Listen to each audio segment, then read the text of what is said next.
Hello বন্ধুরা, নমস্কার। আমার চ্যানেলে নিরামিষের দিনে বা উপোসের দিনে এরকম ঝরঝরে সাবুর উপমা খেতে কার না ভালো লাগে। এরকম করে একবার সাবুর উপমা বানিয়ে দেখবেন, সুন্দর হবে, ঝরঝরে হবে এবং উপোসের দিনে কিছু মনেও হবে না এবং স্বাস্থ্যের পক্ষে খুবই সুন্দর। কম সময়ে এবং চটজলদি হাতের কাছে কয়েকটি উপকরণ দিয়ে এই উপমা তৈরি করতে পারবেন। রান্নাটা আমরা ঘি দিয়ে বা সাদা তেল দিয়ে করতে পারেন।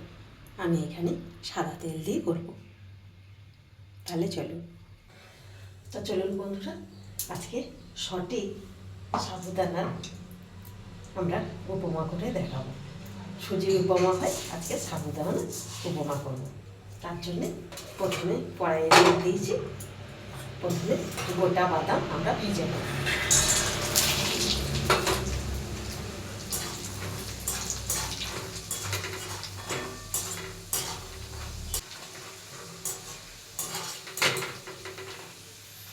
দেখুন আমাদের বাদামগুলো ভাজা হয়ে গেছে, এরপর তুলে নেব।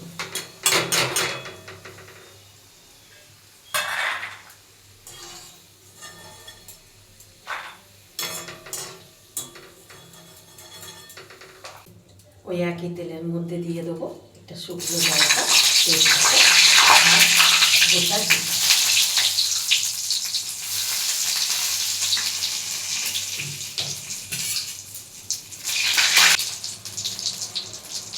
এখানে কিছু সবজি নিয়েছি আলু, বিনস, গাজর। বাড়িতে যে কোনো সবজি থাকলে আপনারা এটা নিতে পারেন। সব কিছু সবজি এখানে ব্যবহার করা যাবে। প্রথমে সব কিছু সবজি এবং লঙ্কা দিয়ে ভালোভাবে ভেজে নেব।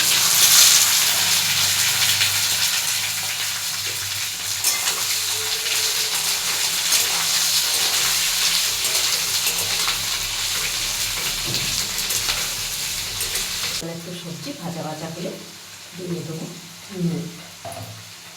পরিমাণ মতো নুন দিয়ে দেবো অল্প হলুদ আর দেবো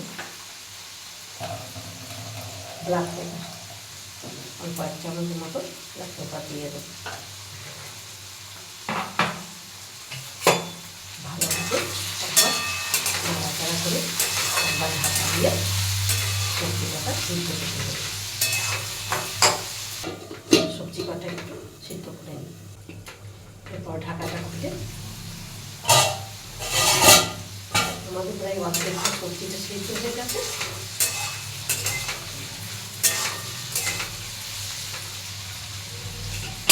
এখন দিয়ে দেবো সাবুদানা।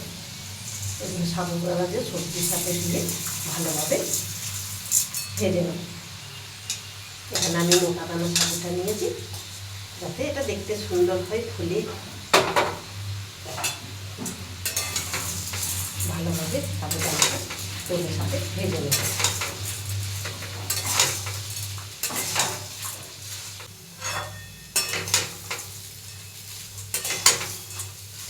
সুন্দর সাবুদানা ভাজা হয়ে গেছে। এরপরে দিয়ে দেবো জল।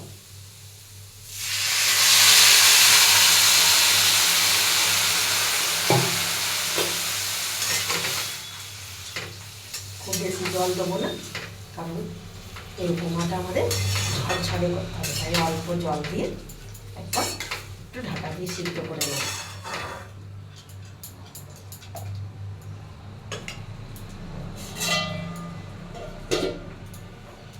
দেখি একটু অনেকটা আমাদের জলটা হয়ে গেছে।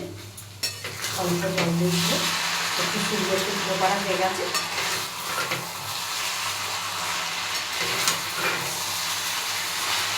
মধ্যে ভাজা বাদাম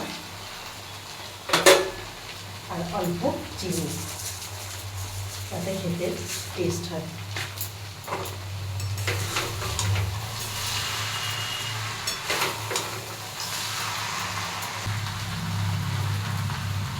সাবুর উপমা তৈরি হয়ে গেছে। এটা ঠান্ডা হলে আরও সুন্দর এবং ঝরঝরে হয়ে যাবে। এখন এই উপর থেকে একটু কেওড়ার জল ছড়িয়ে দেবো। এই সেন্টটা বা ফ্লেভারটা খুব সুন্দর আসে।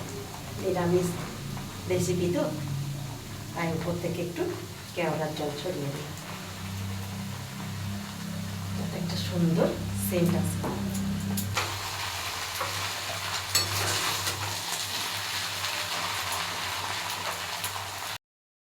তৈরি হয়ে গেছে আমাদের সাবুর সুন্দর এবং ঝরঝরে উপমা। কতটা সুন্দর হয়েছে এবং ঝরঝরে হয়েছে দেখুন, দেখতে দারুণ সুন্দর লাগছে।